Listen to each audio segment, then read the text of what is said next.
നമുക്ക് എപ്പോഴും എല്ലാ സ്റ്റേജിലും ഒരേപോലെ പാടാൻ പറ്റില്ല. നമ്മൾ മനുഷ്യനാണല്ലോ, ഒരിക്കലും കമ്പ്യൂട്ടറോ ഒരു ഇൻസ്ട്രുമെൻറ്റോ അല്ല. അപ്പം അന്ന് ഭയങ്കര സങ്കടമായിരുന്നു. ഞാൻ വിചാരിച്ചു ഈ പണി നിർത്തി വീട്ടിലിരിക്കാറായി. ഇവിടെ എറണാകുളത്ത് ഒരുമാതിരിപ്പെട്ട എല്ലാ പൾമനോളജിസ്റ്റിനെയും ഒക്കെ കണ്ടിട്ടുണ്ട്. എന്താ പ്രശ്നം എന്ന് മനസ്സിലായി. ബ്രീത്തിങ് കപ്പാസിറ്റി കുറഞ്ഞു. വെറുതെ എന്തിനാ ചീത്തപ്പേരുണ്ടാക്കണേ. അനുഭവസ്ഥർ വിവരിക്കുന്നു. ഒരു പഴമ്പൊരി ചായ എടുക്കും. ഒരു ഐഡിയ സ്റ്റാർ സിംഗർ. രാജഹംസമേ മഴവിൽ കൂടിയിൽ.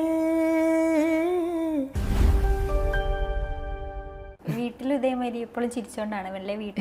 ഭദ്രകാളി സ്വരൂപാണ്. വീട്ടിൽ എന്നെ കാണണം. അരുണേണ്ണൊക്കെ അറിയാം. അതിൻ്റെ അരുണേട്ടനാണോ മെയിനായിട്ട് അനുഭവിക്കുന്നത്? കുട്ടികളും അരുണേണ്ണും പിന്നെ എൻ്റെ അമ്മയും അവരാണ് ഏറ്റവും കൂടുതൽ അനുഭവിക്കുക. എൻ്റെ ശരിക്കുള്ള വൃത്തികെട്ട സ്വഭാവം മുഴുവനും അവിടെയാണ് ഞാൻ എടുക്കാറ്. കാരണം കുഴപ്പമില്ല, അവരെന്നെ പുറത്താക്കില്ല. നല്ല ധൈര്യമുണ്ട്. പുറത്തു പോയി കാണിച്ചു കഴിഞ്ഞാൽ ആൾക്കാരും നമ്മളെ അടുപ്പിക്കില്ലല്ലോ. അപ്പം ചേച്ചി നമ്മളെ പേജിൽ ചിത്രാരൂഢ വേറൊരു കാറ്റഗറിയാണ്, ഒരു പ്ലേലിസ്റ്റ് അതിനായിട്ട് മാറ്റിയത്. അതിൻ്റെ കമൻസ് വായിക്കുമ്പോൾ ദേവിയെ പോലെയുണ്ട് കാണാൻ, സുന്ദരി, പാട്ടിൻ്റെ ഒപ്പം തന്നെ വർണ്ണിച്ചോണ്ട്. അപ്പം അതൊക്കെ കാണുമ്പോൾ എന്ത് തോന്നുന്നത്? ഒരു സന്തോഷം തോന്നാറുണ്ട്, സാറ്റിസ്ഫാക്ഷൻ. ചേട്ടൻ കാണാറില്ല? അതെന്താ? അരുണേണ്ണൊക്കെ കാണാം. അരുണേണ്ണ പിന്നെ അങ്ങനെ ഒന്നുമില്ല, അതുകൊണ്ട് കുഴപ്പമില്ല. അല്ല, ഈ പറയണ മാതിരി എല്ലാവർക്കും ഏത് മനുഷ്യനും നമ്മളെക്കുറിച്ച് നല്ലത് പറയണ കേൾക്കാനും ഇഷ്ടം. അതേമാതിരി ചീത്ത കേൾക്കുമ്പോഴും വിഷമമുണ്ടാവും. അതാണിപ്പോൾ എൻ്റെ പേടി. ഈ പറയണ മാതിരി നമ്മൾ അങ്ങനെ അതൊക്കെ വായിച്ചിട്ട് ഇനി നെഗറ്റീവ് കമൻറ്റ് വരുമ്പോൾ നമുക്ക് ഭയങ്കര അക്സെപ്റ്റ് ചെയ്യാൻ ഭയങ്കര ബുദ്ധിമുട്ടായിരിക്കുമല്ലോ. പക്ഷേ എന്നാലും ഞാൻ അങ്ങനെ പൊതുവേ കമൻറ്റുകളെ കുറിച്ച് അങ്ങനെ വറീഡാവുക അല്ലെങ്കിൽ അത് ശ്രദ്ധിക്കുകയോ ചെയ്യണ ആളല്ല. പക്ഷെ സത്യം പറഞ്ഞാൽ നിങ്ങളുടെ ഇതിൽ വന്നതിൻ്റെ ശേഷം അപ്പോഴാണ് ഇത്രയധികം എനിക്ക് തോന്നുന്ന ഇത്രയും കമൻസ്. ഞാൻ മറ്റേത് അരുണേട്ടൻ നോക്കും, എന്നിട്ട് പറയും ഇങ്ങനെ ഉണ്ട്, ഇന്നതുപോലെ ഉണ്ട് എന്നൊക്കെ പറയുന്നല്ലാതെ ഞാൻ അങ്ങനെ നോക്കിയിരിക്കൽ കുറവാണ്. എനിക്ക് അത് നോക്കാനോ വായിക്കാനുള്ളൊരു ക്ഷമയില്ല. അപ്പോൾ എന്നോട് പിന്നെ ഈ സാധനം ഇത് നിങ്ങളുടെ ആദ്യത്തെ വീഡിയോ വന്നപ്പോൾ കുറേ ഇങ്ങനെ എല്ലാവരും ശ്രദ്ധിച്ചു തുടങ്ങി. പലരും എനിക്ക് ഫോർവേഡ് ചെയ്ത് തുടങ്ങി, ഇത് നന്നായിട്ടുണ്ടെന്നൊക്കെ പറഞ്ഞിട്ട്. അപ്പോഴാണ് ഞാനിത് ശ്രദ്ധിക്കണത്, ഈ സംഭവം. അന്നിപ്പോൾ ആ പ്രോഗ്രാം അപ്പോൾ പല രീതിയിലാണ് കേട്ടോ അതിന് വരണേ. അതായത് എന്തിനും എല്ലാറ്റിനും ഒരേ സാരി ഇട്ടിട്ട് വേറെ സാരി മാറ്റിയിട്ടൂടെ എന്നൊക്കെ അരുണേൻ്റെ അമ്മ വരെ എന്നെ വിളിച്ച് ചോദിച്ചു. വേറെ എന്തിനാ ഈ ഒരേ സാരീനെ ഇടുന്ന, വേറെ സാരി ഇട്ടൂടെ എന്നൊക്കെ ചോദിച്ചോ. ഞാൻ പറഞ്ഞ അമ്മ അത് ഒരു പ്രോഗ്രാമാണ്. അതേപോലെ ട്രിവാൻഡ്രത്ത് നിന്ന് വേറൊരു ഡോക്ടർ വിളിച്ച് പറഞ്ഞു, എന്ത് യൂണിഫോം വല്ലതും ആണോ എന്നൊക്കെ ചോദിച്ചു. ഞാൻ പറഞ്ഞു അല്ല സാർ, ഇങ്ങനെയാണ്, അതൊരു പ്രോഗ്രാമായിരുന്നു. ഒരു പ്രോഗ്രാമിൻ്റെ പല ഭാഗങ്ങളാണ്, പല പാട്ടുകൾ. അപ്പോൾ വേറെ വേറെ പാട്ട് കേൾക്കുമ്പോൾ അവർ കഴിക്കണം എല്ലാ പാട്ടിനും ഇങ്ങനെ തന്നെ ഇടുക. അപ്പോൾ അതല്ല എന്നുള്ളത് എനിക്ക് തോന്നുന്നത് ശ്രദ്ധിക്കാഞ്ഞിട്ടായിരിക്കും. അപ്പോൾ അങ്ങനെ പല രീതിയിലും ഇതിന് കമൻസ്. പിന്നെ ഇപ്പോൾ എവിടെ പോയാലും ഈ പറയണ മാതിരി ഈ റീൽസിനെ കുറിച്ച് പറഞ്ഞു തുടങ്ങി. കമൻറ്റ് ഈ പറയണ മാതിരിയാണ് ഭയങ്കര എനിക്ക് ചിരിയും വരും, ഭയങ്കര സന്തോഷവും തോന്നും, ഭയങ്കര പോസിറ്റീവായ കമന്റുകളാണല്ലോ. അതെ. നെഗറ്റീവ് കമന്റ്സ് ഒന്നും അങ്ങനെ അതിൽ വന്നിട്ടേ ഇല്ല തോന്നുന്നു. ഒരുപാട് ആൽബം സോങ്ങുകളൊക്കെ പാടിണ്ടാവും. ഇഷ്ടമായി വന്ന പ്രണയം എന്ന പാട്ട് ഭയങ്കര ഹിറ്റാണല്ലോ. അത് കുറേ പേർക്ക് ഇഷ്ടമാണ് കേട്ടോ. അത് സത്യം നല്ലൊരു സുഖം, ഒരു ഭയങ്കര സോഫ്റ്റ് ആയിട്ടുള്ള ഒരു പാട്ടാണ് അത്. സത്യം പറഞ്ഞാൽ ഞാനിങ്ങനെ കുറേശ്ശെ മ്യൂസിക് ചെയ്യാനൊന്നുള്ള കഴിവ് എനിക്കില്ല. അപ്പോൾ ഡോക്ടർ ലിജോ എന്ന് പറയണ ഡോക്ടർ മൂപ്പരൊരു കവിത എനിക്ക് അയച്ചു തന്നു. ഇങ്ങനെ വേറൊരു പാട്ടിൽ ഒരു പ്രോഗ്രാമിന് പോയിട്ടാണ് അദ്ദേഹത്തിനെ പരിചയപ്പെടുന്നത്. അപ്പോൾ അങ്ങനെ അവിടെ ചെന്നിട്ട് അത് കഴിഞ്ഞിട്ട് വേറൊരു പാട്ടിൻ്റെ അതിന് അദ്ദേഹം എഴുതിയ വേറൊരു പാട്ട്, എം ജയേന്ദ്രൻ സാർ മ്യൂസിക് ചെയ്ത പാട്ട് ഞാൻ പാടുകയുണ്ടായി. അതിലൊരു സാറാണ് കൂടെ പാടിയിരിക്കുന്നത്. അതിൻ്റെ കൂടെ ഞാനും ആ ആൽബത്തിലൊരു കുറച്ച് ഭാഗം ഞാനും പാടിയിട്ടുണ്ട്. അപ്പോൾ അത് കഴിഞ്ഞപ്പോൾ എന്നോട് പറഞ്ഞു, ഇങ്ങനെ ഒരു കവിത ഉണ്ട്, ചിത്രയ്ക്കൊന്ന് ട്യൂൺ ചെയ്യാൻ പറ്റുമോ ചോദിച്ചു. പറഞ്ഞു, ഡോക്ടറെ അയ്യോ എനിക്ക് ട്യൂൺ ചെയ്യാനൊന്നും അറിയില്ല, അതിനൊന്നും കഴിവില്ല. അപ്പോൾ പറഞ്ഞു, അല്ല നോക്കൂ, ശ്രമിച്ച് നോക്കൂ അങ്ങനെ പറഞ്ഞു. അപ്പോൾ ഞാൻ പിന്നെ വെറുതെ നോക്കിയപ്പോൾ ഒരു കവിത മാതിരി. അപ്പോൾ പണ്ട് കവിതകൾ പാടിയ കുറേ എക്സ്പീരിയൻസ് ഉണ്ട്. അപ്പോൾ അത് വെച്ചിട്ടൊരു സിമ്പിളൊരു ട്യൂൺ ചെയ്തു. പക്ഷേ അത് മൂപ്പർക്ക് ഭയങ്കര ഇഷ്ടമായി. അങ്ങനെ ഞാൻ തന്നെ അത് വെറുതെ ഒന്ന് പാടിയിട്ടു. അങ്ങനെ അതൊക്കെ കഴിഞ്ഞപ്പോൾ പിന്നെ ഡോക്ടർ തന്നെ പറഞ്ഞു, നമുക്ക് അങ്ങനെയാണെങ്കിൽ ഇത് ജയചന്ദ്രൻ സാറിനെ കൊണ്ടൊന്ന് പാടിപ്പിച്ചാലോ എന്നായി. അങ്ങനെ അത് പാടിപ്പിച്ചു, അത് റിലീസായി.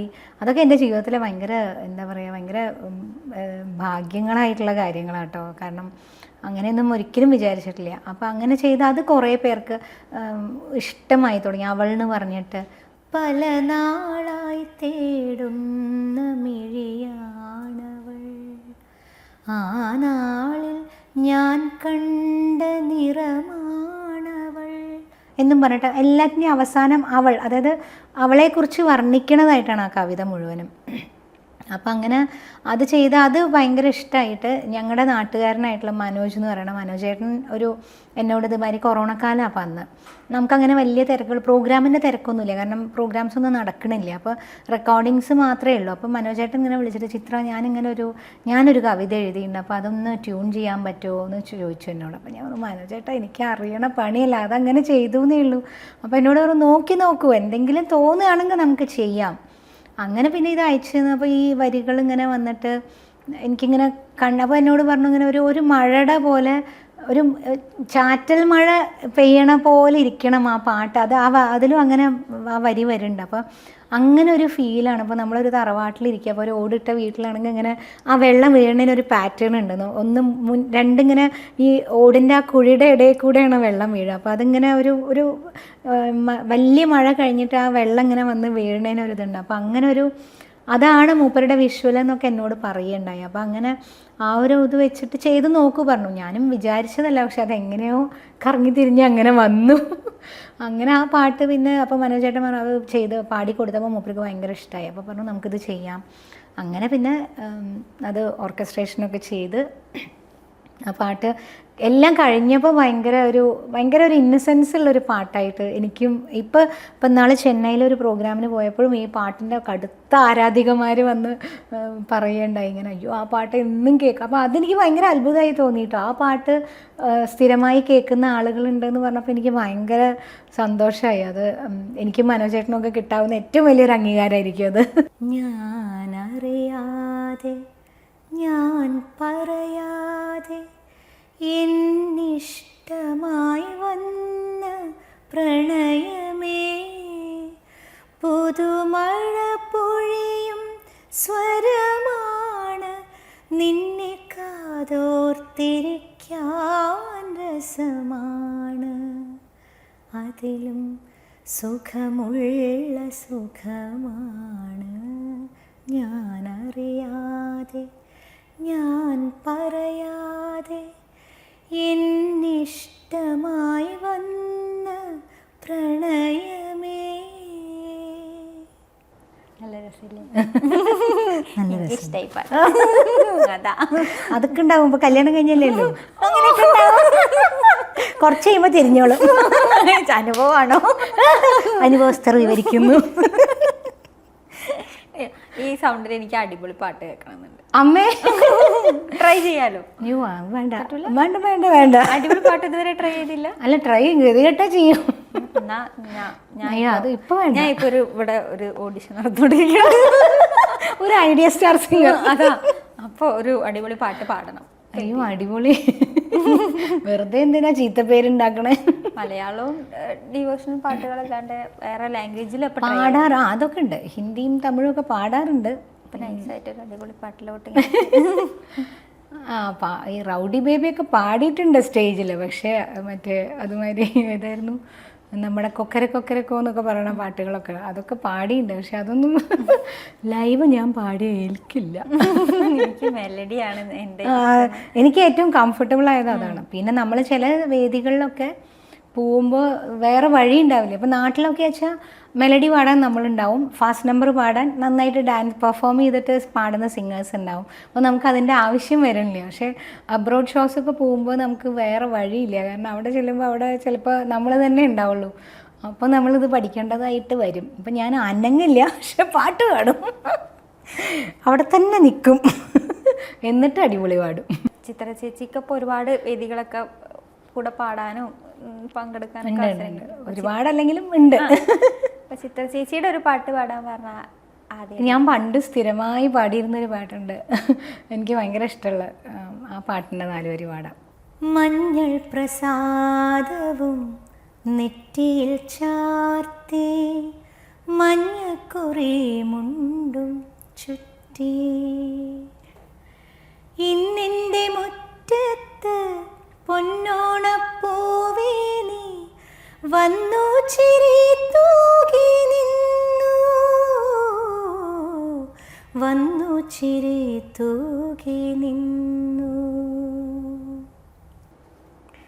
ഈ പാട്ട് പാടുമ്പോൾ കൂടെ വേറെ ഒരു കൃഷ്ണന്റെ പാട്ട് പാടണം. അതേത് അതും മനസ്സിലായി, നേരത്തെ പറഞ്ഞ പാട്ടല്ലേ. കട്ടെടുത്തത് വെണ്ണയല്ല കരളല്ലേ കണ്ണ, എൻ്റെ കരളല്ലേ കണ്ണ. കവർന്നെടുത്തത് വെണ്ണയല്ല കരളിനുള്ളിലെ വെണ്ണ, എൻ്റെ കരളിനുള്ളിലെ വെണ്ണ. ഓടക്കുഴലൂതിയൂതി കാളിന്തി തീരം തേടി ഗോക്കളെ മേച്ചിടുന്ന കണ്ണ, കാർമുകിൽ വർണ്ണ.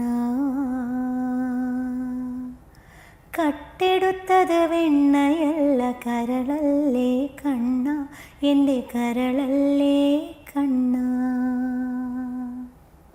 കുടുംബത്തിന്റെ കാര്യങ്ങളൊക്കെ ചോദിച്ചപ്പോൾ അവൻ ചോദിക്കാൻ വിട്ടുപോയതാണ്. വലിയ പ്രശസ്തനായിട്ടുള്ള ഒരു എഴുത്തുകാരൻ, പിന്നെ തീർച്ചയായിട്ടും മുണ്ടൂർ കൃഷ്ണൻകുട്ടി. അതെ അതെ. അദ്ദേഹമായിട്ടുള്ള ബാല്യത്തിലെ ഓർമ്മകളൊക്കെ. വല്യച്ഛൻ അച്ഛൻ്റെ ചേട്ടനാണ്. വല്യച്ഛനായിട്ട് ഈ പറയണ മാതിരിയാണ് കൂടുതലും. വല്യച്ഛനൊരു ഞങ്ങളെ ഒരു അഡൽട്ടായിട്ടോ അല്ലെങ്കിൽ വല്യച്ഛൻ ഞങ്ങളുടെ മാതിരി ഒരു കുട്ടിയായിട്ടോ ആണ് പെരുമാറിയത്. കാരണം നമുക്കൊരു ഡിഫറൻസ് ഫീൽ ചെയ്യില്ല. വല്യച്ഛൻ അതിനൊരു പ്രത്യേക കഴിവായിരുന്നു. നമ്മളുടെ ഒരു പ്രായത്തിലേക്ക് വന്ന് സംസാരിക്കാൻ കഴിവുള്ള ഒരാളായിരുന്നു. കുറേ നുണക്കഥകൾ പറഞ്ഞു തന്നു. നമ്മൾ അന്നൊക്കെ നമുക്ക് സംശയം ഇതൊക്കെ സത്യമാണ് പണ്ട് പറയുമായിരുന്നു. അതായത് നമ്മളിപ്പോൾ കുരുവൊക്കെ കഴിക്കുമ്പോൾ മിണുങ്ങിപ്പോയാൽ പിന്നെ ഇത് ചെടിയായിട്ട് പിന്നെ കൂടെ ഒരു കഥ പറഞ്ഞു തന്നതാണ് പണ്ട്. അതായത് ഒരാൾ ഇതിങ്ങനെ കഴിച്ചു, അപ്പോൾ എന്നിട്ട് അവസാനം പിന്നെ കൂടെ ഇങ്ങനെ മരം ഉണ്ടായി, ആദ്യം ഒരു ചെടി ഉണ്ടായി, അപ്പോൾ അത് അറിഞ്ഞില്ല, പിന്നെ അത് വളർന്ന് വളർന്ന് മരമായി തലയുടെ പിന്നെ കൂടെ ഇങ്ങനെ വന്നിട്ട് ഇങ്ങനെ മുകളിലൊക്കെ ഇങ്ങനെ മരമായിട്ട്, അപ്പോൾ ഇയാൾ എവിടെ പോയാലും തണലെന്നൊക്കെ. അപ്പോൾ നമ്മളിങ്ങനെ വിഷ്വലൈസ് ചെയ്യാതെ അയ്യോ ശരി എന്ത് സുഖമായിരിക്കില്ലേ, അപ്പോൾ ഇയാൾ വിശക്കുമ്പോൾ ഇവിടുന്ന് ഇങ്ങനെ കായ പൊട്ടിക്കണു കഴിക്കണു, ഇങ്ങനത്തെ ഓരോ നുണക്കഥകളൊക്കെ വല്യച്ഛൻ പറഞ്ഞിരുന്നു. ഇപ്പോൾ വല്യച്ഛൻ്റെ മകൻ ഉണ്ണിയേട്ടനും ഞങ്ങൾക്ക് ഇങ്ങനത്തെ കുറേ നുണക്കഥകൾ പറഞ്ഞു തരുമായിരുന്നു പണ്ട്. അത് അങ്ങനെ ഒരു ഭയങ്കര കുറേ ഓർമ്മകളുണ്ട് കേട്ടോ വല്യച്ഛൻ ഈ പറയണ മാതിരി. എൻ്റെ ഉച്ചാരണ ശുദ്ധിയിൽ ഒരുപാട് കറക്ഷൻ ചെയ്തു തന്നിട്ടുള്ള ഒരാളാണ്. കാരണം നമ്മളിപ്പോൾ നോർമലി ഇപ്പോൾ നമ്മളാരും സംസാരിക്കുമ്പോൾ അച്ഛൻ വല്യച്ഛൻ ഒന്നും പറയില്ലല്ലോ. ശരിക്കും ഛായും ഒരുമിച്ചുണ്ട് അതൊന്നും ആരും ശ്രദ്ധിക്കില്ലല്ലോ.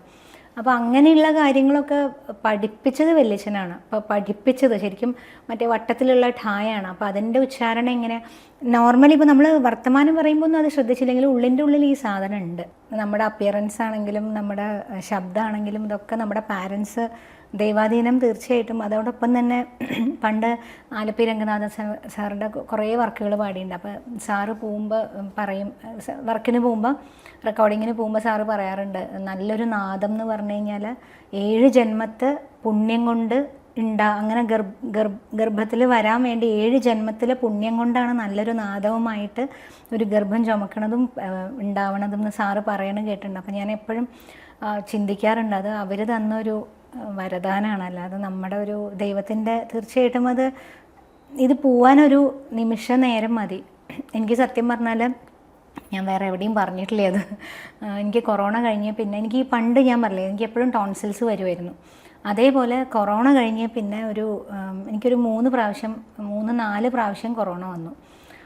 അപ്പോൾ ഒന്നും കുഴപ്പമുണ്ടായിരുന്നില്ല. അത് കഴിഞ്ഞ് പിന്നെ കുറച്ച് നാൾ കഴിഞ്ഞപ്പോൾ ഭയങ്കരമായിട്ട് എപ്പോഴും ഇങ്ങനെ ഇൻഫെക്ഷൻസ് വന്നു തുടങ്ങി. എപ്പോഴും ത്രോട്ടിന് പ്രശ്നങ്ങൾ, അങ്ങനെ പിന്നെ ഭയങ്കര സ്ക്രാച്ച്, വോയിസിൽ എപ്പോഴും സ്ക്രാച്ച് വരിക, വോയിസ് അടഞ്ഞു പോവുക, അങ്ങനെയൊക്കെയുള്ള കുറേ ബുദ്ധിമുട്ടുകൾ വന്നു തുടങ്ങി. അപ്പോൾ എനിക്കത് ഭയങ്കര മാനസികമായിട്ട് എനിക്ക് ഭയങ്കര സ്ട്രെസ്സുള്ളൊരു സമയമായിരുന്നു. ഞാൻ സത്യം പറഞ്ഞാൽ അന്ന് ഇവിടെ എറണാകുളത്ത് ഒരുമാതിരിപ്പെട്ട എല്ലാ പൾമനോളജിസ്റ്റിനെയും ഒക്കെ കണ്ടിട്ടുണ്ട്. എന്താ പ്രശ്നം എന്ന് മനസ്സിലായി. ബ്രീത്തിങ് കപ്പാസിറ്റി കുറഞ്ഞു. ഇപ്പോൾ ഒരു ലൈവ് ഷോ ചെയ്ത് കഴിഞ്ഞാൽ പിന്നെ എനിക്ക് സ്ട്രെയിനായി, പിന്നെ എനിക്ക് 2-3 ദിവസം റെസ്റ്റ് എടുക്കണം. അപ്പോൾ അന്നാണെങ്കിൽ ഈ കൊറോണ കഴിഞ്ഞ് ഏകദേശം ഷോസൊക്കെ സ്റ്റാർട്ട് ചെയ്ത സമയം പെട്ടെന്ന് നമ്മൾ ഓൾ ഓഫ് എ സഡൻ ഭയങ്കര ഹെവി ആയിട്ട് റെക്കോർഡിങ്സ് പ്രോഗ്രാംസ് എല്ലാം വരാൻ തുടങ്ങി. അപ്പോൾ അന്ന് ഭയങ്കര സങ്കടമായിരുന്നു. ഞാൻ വിചാരിച്ചു ഈ പണി നിർത്തി വീട്ടിലിരിക്കാറായി. അപ്പോൾ നമുക്ക് ഇത്തിരിയെങ്കിലും ഒരു അഹങ്കാരമോ അല്ലെങ്കിൽ നമ്മളുടെ കഴിവിനെക്കുറിച്ചൊരു അധികമായിട്ടൊരു മതിപ്പോ തോന്നി തുടങ്ങുമ്പോൾ എനിക്ക് എപ്പോഴും എൻ്റെ മനസ്സിൽ വരുന്നൊരു ചിന്തയാണത്. ഒരു നിമിഷം മതി ആ സംഭവം പോവാൻ. അപ്പോൾ അതുകൊണ്ട് എത്ര നല്ലതാണെന്ന് ഞാൻ എപ്പോഴും എനിക്കൊരു സെൽഫ് ജഡ്ജ്മെൻ്റ് ഉണ്ട്. ഒരു സ്റ്റേജിൽ നമ്മൾ പാടി കഴിയുമ്പോൾ എനിക്ക് വേറെ ആരെത്ര നന്നായി എന്ന് എന്നോട് പറഞ്ഞാലും എനിക്കൊരു സെൽഫ് ജഡ്ജ്മെൻ്റ് ഉണ്ട്. അതിൽ മാത്രം ഞാൻ മുന്നോട്ട് പോകണം. അപ്പോൾ എനിക്ക് കൃത്യമായിട്ട് അറിയാം എൻ്റെ പാട്ട് എവിടെയൊക്കെ സ്ലിപ്പായി, എവിടെയൊക്കെ. നമുക്ക് എപ്പോഴും എല്ലാ സ്റ്റേജിലും ഒരേപോലെ പാടാൻ പറ്റില്ല. നമ്മൾ മനുഷ്യനാണല്ലോ, ഒരിക്കലും കമ്പ്യൂട്ടറോ ഒരു ഇൻസ്ട്രുമെൻറ്റോ അല്ല. ഇൻസ്ട്രുമെൻ്റ് എപ്പോഴും നമ്മൾ നന്നായി പ്രാക്ടീസ് ചെയ്ത് കഴിഞ്ഞാൽ ഒരുമാതിരി നമുക്ക് അങ്ങനെ, പ്രത്യേകിച്ച് ഡിജിറ്റൽ ഇൻസ്ട്രുമെൻറ്റ്സ് ആണെങ്കിൽ അങ്ങനെ വേറെ പ്രശ്നങ്ങൾ, ഇങ്ങനത്തെ പ്രശ്നങ്ങൾ കുറവായിരിക്കും. നമ്മളുടേതായ ഈ പറയണ മാതിരി അല്ലാതെയുള്ള സ്ലിപ്പ് ആവണതോ അങ്ങനെയൊക്കെയുള്ളൂ. പക്ഷെ പാട്ടെന്ന് പറയുമ്പോൾ അത് അങ്ങനെയല്ല. നമുക്ക് ചിലപ്പോൾ അതുവരെ ആ പ്രോഗ്രാമിൻ്റെ ഒരു 10 മിനിറ്റ് മുന്നേ വരെ കുഴപ്പമുണ്ടാവില്ല. ഇപ്പോൾ കഴിഞ്ഞ പ്രാവശ്യം എനിക്ക് ബാംഗ്ലൂർ ഒരു പ്രോഗ്രാമിന് പോയപ്പോൾ ഉണ്ടായി, ഞാൻ പ്രോഗ്രാമിൻ്റെ ഇടയിൽ ഭയങ്കര നല്ല വിശക്കുണ്ടായിരുന്നു. അപ്പോൾ അവിടെ ബിസ്ക്കറ്റ് പഫ്സ് എന്തോ ഇരിക്കുന്നുണ്ടായിരുന്നു. അപ്പോൾ അത് ഒരെണ്ണം കഴിച്ചിട്ട് അവസാനത്തെ ഒരു കഷ്ണം കഴിച്ചപ്പോൾ എന്തോ ചുമ വന്നു. ആ ചുമ വന്നിട്ട് പിന്നെ ചുമ നിർത്താൻ പറ്റുന്നില്ല, ഭയങ്കര ചുമയായി. അത് കഴിഞ്ഞ് പിന്നെ അത് കഴിഞ്ഞൊരു 5 മിനിറ്റ് കഴിഞ്ഞപ്പോൾ എനിക്ക് അടുത്ത പാട്ട് പാടാൻ കയറണം. പക്ഷേ പിന്നെയും ചുമ വരിക. അപ്പം ഞാൻ ആലോചിക്കണ അത്രയും കുറച്ച് സെക്കൻഡ് മതി നമ്മുടെ ഒരു അതുവരെ നന്നായി പാടിയിരുന്ന ആൾ. അതിൻ്റെ ശേഷം പിന്നെ സ്റ്റേജിൽ കയറുമ്പോൾ ഞാൻ എൻ്റെ കൂടെ പാടാനുള്ള സിംഗറിനോട് ഞാൻ പറഞ്ഞു, എന്നെ ഒന്ന് ശ്രദ്ധിക്കണേ, എന്തെങ്കിലും എനിക്ക് വന്നു കഴിഞ്ഞാൽ ഒന്ന് സപ്പോർട്ട് ചെയ്യണേ എന്ന് പറഞ്ഞിട്ടാണ് ഞാൻ കയറണത്. അപ്പം മിടിച്ച നേരം മതി നമുക്കിത് ഈ നിൽക്കണ സംഭവത്തിൽ നിന്ന് തലതിരിയാൻ. അപ്പോൾ ആ ഒരു ചിന്ത എപ്പോഴും എൻ്റെ മനസ്സിലുണ്ട്. അതുകൊണ്ട് അങ്ങനെ അഹങ്കാരം അല്ലെങ്കിൽ ഓവർ കോൺഫിഡൻസോ എനിക്ക് ഒരിക്കലും വരില്ല.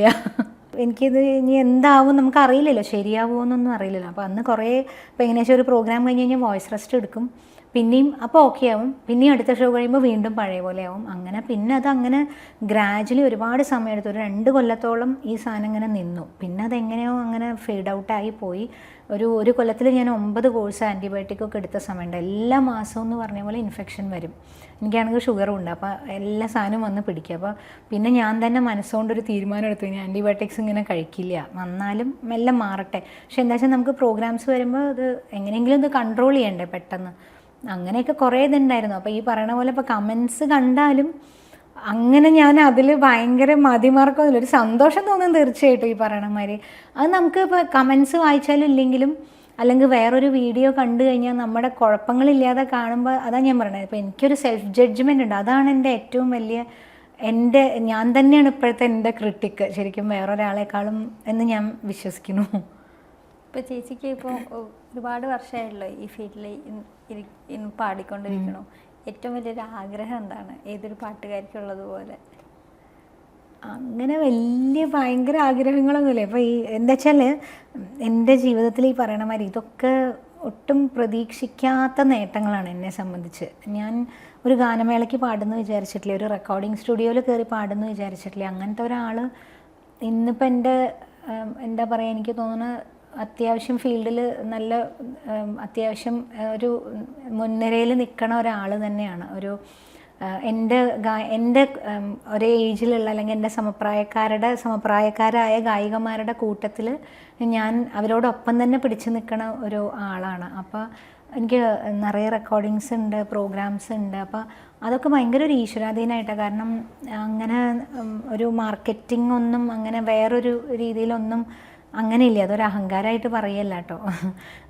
എന്താ വെച്ചാൽ അങ്ങനെ ആരെയും വിളിച്ചൊരു അവസരം ചോദിക്കാനോ ഒന്നും വേണ്ടി വന്നിട്ടില്ല. അത് എല്ലാം ദൈവം ഇങ്ങോട്ട് കൊണ്ട് തന്നിട്ടുണ്ട്. എല്ലാം ഇപ്പോൾ സിനിമയിൽ പാടിയതാണെങ്കിലും ആൽബംസ് ആണെങ്കിലും പ്രോഗ്രാംസ് ആണെങ്കിലും ഒക്കെ ഇങ്ങോട്ട് വിളി വരുന്നത് ഞാനത് ഭയങ്കര ഒരു ഈശ്വരാധീനം കൊണ്ടാണ്. അപ്പോൾ അതൊക്കെ എനിക്കൊരു എന്താ പറയുക, എന്നെ സംബന്ധിച്ച് എനിക്ക് അതൊക്കെ ഭയങ്കര ഒരു അനുഗ്രഹമായിട്ടാണ് തോന്നിയിട്ടുള്ളത്. ഈ സിനിമയിലോട്ടുള്ള ആദ്യത്തെ പാട്ടിൻ്റെ എൻട്രി ഇങ്ങനെയായിരുന്നു? അത് ഈ ട്രാക്ക് പാടിയതാണ്. സത്യത്തിൽ ചിത്രചേച്ചിക്ക് വേണ്ടി ട്രാക്ക് പാടിയതാണ്. ചിത്രചേച്ചി പാടാനിരുന്ന പാട്ടായിരുന്നു. അപ്പോൾ ഞാനപ്പോൾ ട്രാക്ക് പാടി. അപ്പോൾ അന്ന് നമുക്ക് അങ്ങനെ സിനിമയില്ലേ, അപ്പോൾ ഞാനൊക്കെ ഭയങ്കര അമച്ചറായിട്ടുള്ള സിംഗറാണ്. അപ്പോൾ അന്ന് പാടിയപ്പോൾ തന്നെ പക്ഷേ അവരൊക്കെ പറഞ്ഞു നന്നായി പാടിയിട്ടോ, പെട്ടെന്ന് പാടിക്കഴിഞ്ഞു. അപ്പോൾ തന്നെ റാം സുരേന്ദ്രൻ എന്ന് പറയുന്ന മ്യൂസിക് ഡയറക്ടറാണ്. അപ്പോൾ റാം ചേട്ടൻ അപ്പോൾ തന്നെ പറഞ്ഞു നന്നായി പാടിയിട്ടോ നീ, നമുക്ക് ചേച്ചി പാടാനുള്ളതുകൊണ്ട് അല്ലെങ്കിൽ ഇത് ഓക്കെ ആക്കായിരുന്നു എന്നൊക്കെ പറയുന്നത്. അപ്പോഴും ഞാനിത് കാര്യമായിട്ടൊന്നും എടുക്കണില്ല. പിന്നെ എന്താ വെച്ചാൽ ചേച്ചിക്ക് എന്തോ കാരണവശാൽ പാടാൻ പറ്റാതെ വന്നു. അപ്പോൾ അങ്ങനെ പ്രൊഡ്യൂസേഴ്സും റാം ചേട്ടനും എല്ലാവരും കൂടി തീരുമാനിച്ചു എന്നെ കൊണ്ട് തന്നെ പാടിപ്പിക്കാം. അത് കഴിഞ്ഞ് ഇത് ശരിക്കും എടുക്കാൻ പോവാന്ന് പറഞ്ഞപ്പോൾ പിന്നെ എനിക്ക് ഭയങ്കര ടെൻഷനായി തുടങ്ങി. പിന്നെ എത്ര പാടിയാലും ശരിയാവില്ല. മറ്റേത് നമുക്ക് അങ്ങനെ ഒരു കെയർലെസ് ആയിട്ട് പാടിയതാണ് സത്യത്തിൽ. അപ്പോൾ അങ്ങനെ പക്ഷേ പാടി. പിന്നെ എന്നെ സംബന്ധിച്ച് ഈ പറയണ മാതിരി തിയേറ്ററിൽ ആദ്യമായിട്ട് പേരുകൾ ഇങ്ങനെ എഴുതി കാണിക്കുന്ന കൂട്ടത്തിൽ ആദ്യമായിട്ട് എൻ്റെ പേര് കണ്ടത് ആ പടത്തിൽ. അപ്പോൾ അത് ഷെനായ്സ് പോയിട്ടാണ് കണ്ടത്. എനിക്ക് ഇപ്പോഴും ഓർമ്മയുണ്ട്. അപ്പോൾ അത് ഭയങ്കര ഒരു എക്സ്പീരിയൻസ് ആയിരുന്നു ജീവിതത്തിൽ. Proud moment. ഭയങ്കര നമ്മൾ തീരെ പ്രതീക്ഷിക്കാത്ത കാര്യങ്ങളല്ലേ നമ്മുടെ ലൈഫിൽ. ഇപ്പോൾ ദാസാറുടെ കൂടെ പാടി അല്ലെങ്കിൽ ജയേന്ദ്രൻ സാറിനോട്ട് ഇത്രയും ഇങ്ങനെ ഒരു അടുപ്പായി എന്നൊക്കെ പറയുമ്പോൾ നമ്മളൊരിക്കലും ഭയങ്കര വിദൂര സ്വപ്നങ്ങളാണ് അതൊക്കെ. നമുക്കൊരിക്കലും പാലക്കാടുമാരി ഒരു സ്ഥലത്ത് നമുക്കങ്ങനെ സെലിബ്രിറ്റീസിനെ കാണാൻ പോലും എളുപ്പമല്ല. അപ്പോൾ അങ്ങനെ ഒരു സ്ഥലത്തു നിന്ന് വന്ന ഒരു എന്താ പറയുക, മറ്റേ സിനിമയിലെ പട്ടിക്കാട്ടുള്ള ഒരാൾക്ക് ഇങ്ങനെയൊക്കെ സാധിച്ചല്ലോ. അപ്പോൾ എനിക്ക് ഭയങ്കര ഒരു അഹങ്കാരമൊക്കെ തോന്നി ചെറുതായിട്ട്. ആ പാട്ടൊന്ന് പാടാം, ആദ്യത്തെ പാട്ട്. പാടാം. ഉയരിൻ വരമായ അരികിൽ നീയോ മൽവാവേ, പറയാനറിയില്ലിതിലേറെ ഉണ്ണിപ്പൂവേ, മിഴിയിൽ മഴവിൽ കലയോടെ കരളിൽ കുളിരിൻ മഴ പോലെ, ഇനി വേണ്ടൊരു പുണ്യമെനിക്കോ നീയില്ലാതെ, ഇനിയില്ലൊരു ജന്മമെനിക്കോ നീയല്ലാതെ. അങ്ങനെ ഒരു പാട്ടാണ്. 4 കുട്ടികൾ ഉണ്ടാവണതായിട്ടാണ് ജ്യോതിർമയിക്കും ടിനി ടോമിനും. അങ്ങനെ ഒരു സ്റ്റോറിയാണ്. ഒരു അമ്മ പാടുന്നത് പോലെ. അതെ. അപ്പോൾ വീട്ടിൽ 2 അമൽ. അതെ 2 പേരാണുള്ളത്. തീർച്ചയായിട്ടും ഈ പറഞ്ഞ മാതിരി എൻ്റെ 2 കണ്ണാണ്. ഹസ്ബൻഡ് അരുൺ ഇപ്പോൾ ബിസിനസ്സാണ്. ഈ പറഞ്ഞ മാതിരി നേരത്തെ പറഞ്ഞ പോലെ കൽപ്പാത്തി സ്റ്റോർ അത് മാനേജ് ചെയ്യണു. പിന്നെ മാനേജ് ചെയ്യണമെന്നല്ല, റൺ ചെയ്യണു, അങ്ങനെ വേണം പറയാൻ. മോൻ മൂത്ത ആൾ ആനന്ദ് എന്ന പേര്. അവൻ ഇപ്പോൾ ബാംഗ്ലൂർ ക്രൈസ്റ്റിൽ BBA LLBക്ക് സെക്കൻഡ് ഇയർ പഠിക്കുന്നു. ചെറിയ ആൾ 5ാം ക്ലാസ്സിൽ പഠിക്കണം, ആരാധ്യ. മോൻ ആനന്ദ്, ഈ മോള് ആരാധ്യ. മക്കളൊക്കെ പാട്ടിൻ്റെ വഴിയേ ഉണ്ടോ? അവർക്ക് പാട്ടിൻ്റെ വഴിയിലില്ല, പക്ഷെ 2 പേരും പാടും. അവനൊക്കെ ഇവിടെ ഏതൊക്കെയോ സ്കൂളിൽ ബാൻഡിലൊക്കെ ഉണ്ടായിരുന്നു, ഏതൊക്കെയോ വെസ്റ്റേണിൻ്റെ ഒക്കെ ബാൻഡിലൊക്കെ ഉണ്ടായിരുന്നു. ഇപ്പം പക്ഷേ ഒന്നും അങ്ങനെ സീരിയസ് ആയിട്ട് എടുക്കണില്ല. അവിടെ പോയി ചേരണം എന്നൊക്കെ ഞാൻ ഇങ്ങനെ പറയുകയൊക്കെ ചെയ്തു, പക്ഷേ അതൊന്നും അങ്ങനെ വലിയ ഇതായിട്ട് എടുത്തിട്ടില്ല. അവളും പാടും. 2 പേർക്കും കഴിവുണ്ട്. അവളെ കുറച്ച് നാൾ പഠിപ്പിച്ചിരുന്നു. ഇപ്പോൾ അവൾക്കും വെസ്റ്റേൺ പഠിക്കണം എന്നും പറഞ്ഞിട്ടാണ് നിൽക്കണേ. അപ്പം ഇനി അതിങ്ങനെ നോക്കണം, നോക്കിയിട്ടില്ല. ഒരുപാട് ഇനിയും ആൾക്കാർ ഇഷ്ടപ്പെടുന്ന ഒരുപാട് പാട്ടുകൾ സിനിമയിൽ പാടാൻ പറ്റട്ടെ, ഒരുപാട് ഹിറ്റുകൾ വരട്ടെ, ചേച്ചീനെ തേടി എത്തട്ടെ എന്ന് ആശംസിക്കുകയാണ്. താങ്ക് യു, സന്തോഷം. നമ്മുടെ സിൽവർ ടൈംസിന്റെ പ്രേക്ഷകർക്കായിട്ട് ഒരു ചേച്ചി ഒരു ഡെഡിക്കേറ്റ് ചെയ്തൊരു പാട്ട് പാടിയിട്ട് പാടാം. രാജഹംസമേ മഴവിൽ കുടിലിൽ സ്നേഹദൂതുമായി വരുമോ, സാഗരങ്ങളെ മറുവാക്കുമിണ്ടുമോ, എവിടെ എൻ്റെ സ്നേഹഗായകൻ, ഓ രാജഹംസമേ.